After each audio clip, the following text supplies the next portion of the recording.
Assalamualaikum warahmatullahi wabarakatuh. Kembali lagi ke channel saya, Fatonella Rakesi.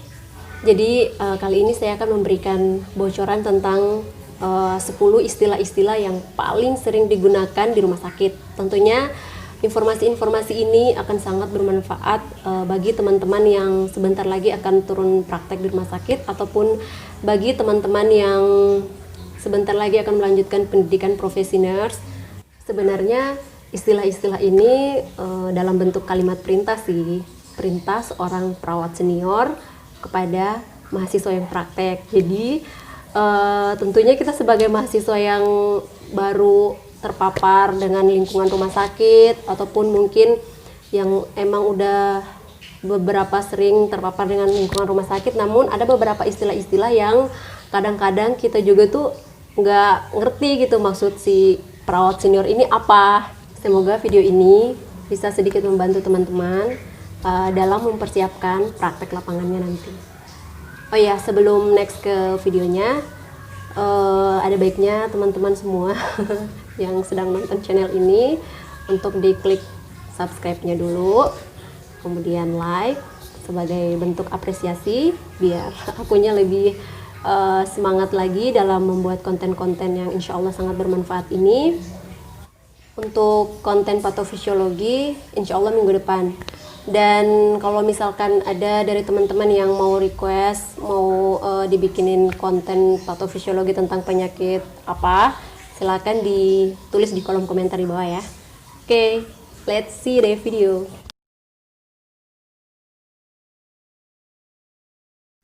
Dek, tolong infus pasien B20.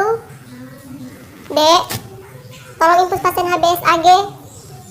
Dek, tolong pasang infus PAM. Dek, perbeden. Dek, pasang DC. Dek, cek heparin. Dek, ke depo. Dek, ngambil NTG. Dek, cek tampon. Dek, ngambil kurapor.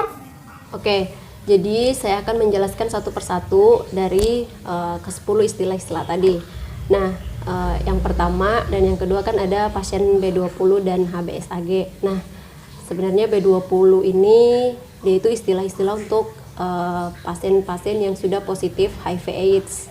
Kemudian kalau yang HBsAg ini dia untuk pasien-pasien yang penderita hepatitis B.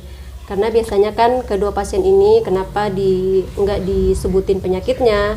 Karena kan stigma-stigma yang beredar di masyarakat saat ini tentang apalagi penyakit HIV ya, itu kan cukup negatif ya. Jadi petugas kesehatan meminimalisir sedemikian rupa biar si penderitanya tadi tidak merasa dikucilkan, begitupun pasien lain tidak merasa risih ketika adanya pasien HIV tadi maupun pasien hepatitis. Oke, yang ketiga infus PAM. Nah, sebenarnya infus PAM ini infus, cuman dia tuh dipasangin mesin. Gambarnya itu seperti ini. Nah, jadi sebenarnya ada kelebihan dan kekurangannya juga sih menggunakan infus biasa dan infus PAM. Sebenarnya tujuan kita menggunakan infus PAM itu yang pertama untuk meminimalisir dosis obat. Kemudian yang kedua, jumlah tetesannya itu lebih akurat, soalnya kan diatur sama mesin ya, kita tinggal masukin berapa tetes per menit gitu. Beda dengan kalau misalkan kita ngaturnya tuh manual, settingnya tuh manual kayak di infus biasa kan, itu kan kita tuh kebanyakan pakai insting. Yo, bener nggak? Kebanyakan pakai insting, misalnya 15 tetes per menit atau 20 tetes per menit, itu kayaknya oh iya ini udah 20 tetes deh kayaknya, pokoknya insting yang berbicara. Tapi kalau menggunakan mesin infus PAM itu tuh akurat banget. Kemudian yang ketiga, untuk meminimalisir adanya udara di dalam selang infus. Biasanya kalau menggunakan infus PAM ini, kalau udah ada udara sedikit itu alarm tuh bakalan bunyi. Nah, kalau yang pengalaman aku yang sudah turun di rumah sakit, itu kan yang kebanyakan menggunakan infus PAM itu kan di ruang intensif, utamanya anak sama bayi, pasien anak sama bayi. Nah, itu tuh ribet banget. Kenapa aku bilang ribet? Karena kan kalau misalnya ada udara dikit tuh itu susah banget benernya biar alarmnya itu mati gitu. Jadi pokoknya dua-dua itu antara infus biasa sama infus pam itu ada kelebihan dan kekurangannya masing-masing. Tapi kalau aku sih, kalau infus pam itu memang benar-benar ribet. Selanjutnya perbeden. Nah, jadi kalau perbeden ini adalah istilah untuk merapikan tempat tidur. Jadi biasanya tuh ada 3 waktu ya kita melakukan perbeden. Biasanya di jam-jam 8 atau jam 9 pagi itu kita perbeden, rapikan tempat tidur pasien. Kemudian ada pasien yang baru masuk, kemudian ada pasien yang baru pulang. Pokoknya 3 waktu itu selalu kita harus perbeden. Nah, selanjutnya DC. Sebenarnya DC ini adalah nama lain dari kateter. Kepanjangannya itu dower kateter. Jadi biasanya kan yang paling lumrah di rumah sakit itu kan pasang kateter ya. Kalau misalkan kita baru dengar DC itu pasti linglung juga. Dan ini adalah pengalaman pertama dan pengalaman terakhir aku yang sangat benar-benar mengesalkan. Aku disuruh pasang DC, aku nggak tahu DC itu apa. Soalnya kan yang aku tahu kateter. Nah, jadi DC itu nama lain dari kateter. Selanjutnya heparin. Jadi heparin ini tuh nama obat ya, sering digunakan di ruang OK. Jadi gunanya itu untuk mencegah pengumpalan darah. Dan lebih sering berhubungan dengan mahasiswa itu di ruang hemodialisis. Tuh kan kalau misalkan di ruang hemodialisis itu kan ada mesin HD ya. Itu mesin HD itu tuh ada alarmnya. Jadi kalau misalkan alarmnya itu udah bunyi, itu cuman 2 aja masalahnya. Yang pertama ada udara di selang HD-nya itu, di selang mesin HD-nya itu. Yang kedua heparinnya habis. Jadi kalau misalkan perawat seniornya ngomong coba cek heparin, berarti kalau misalkan heparinnya habis dicabut aja gitu. Nah, kemudian depo. Jadi depo. Jadi kalau depo ini sebenarnya sama ya kayak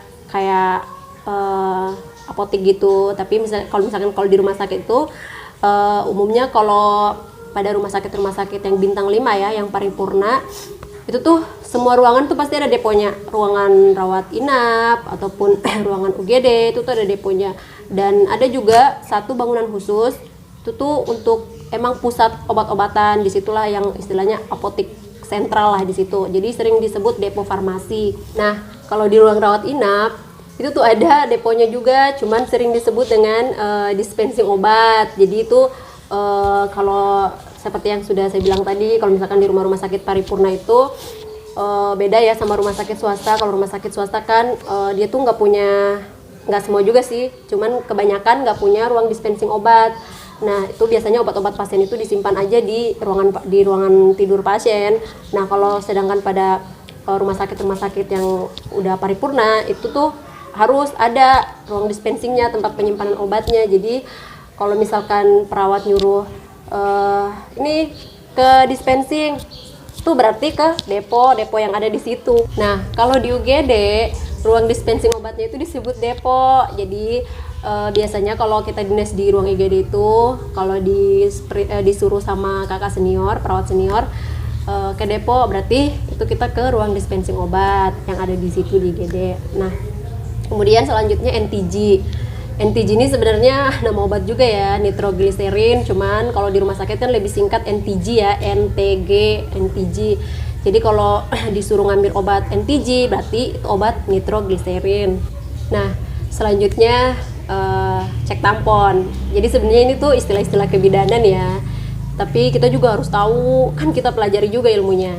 Nah, jadi kalau cek tampon itu, kalau misalnya disuruh cek tampon, kita tuh cuma memasukkan jari 2 bentuk gunting seperti ini, kemudian masukkan ke dalam rahim. Itu tuh untuk ngecek masih ada nggak kasa di dalam rahim ibu. Kalau misalnya masih ada, dibuka. Itu namanya cek tampon. Nah, kemudian kurapor. Jadi kurapor itu gambarnya seperti ini ya. Sebenarnya ini tuh paling sering kita gunakan di rumah sakit yang lagi-lagi emang rumah sakit paripurna.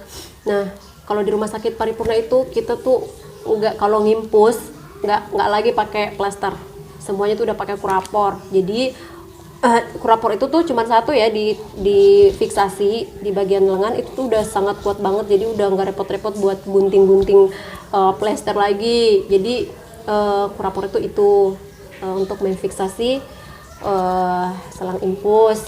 Oke, jadi itulah video dari saya. Cukup sekian. Semoga teman-teman semua dapat mencerna ataupun dapat memahami setiap penjelasan saya, dan semoga ada manfaatnya untuk teman-teman semua. Oke, assalamualaikum warahmatullahi wabarakatuh.